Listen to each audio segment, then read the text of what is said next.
Mike was not well. He was tired all the time, and his head often hurt. "Go to the doctor," his wife said. Mike did not like visiting the doctor, but after a week he went. The doctor asked him a lot of questions and wrote Mike's answers down. "What do you eat in the morning?" he asked him. "Eggs, bread, butter, jam, and coffee," Mike answered. "And what lunch do you have?" the doctor asked. "Meat or fish and bread."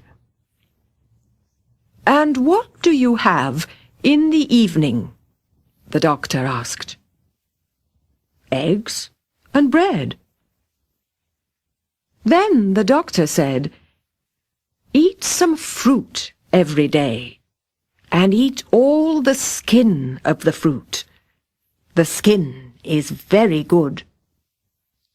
"What fruit do you like best?" Mike was not happy. "Coconuts," he answered.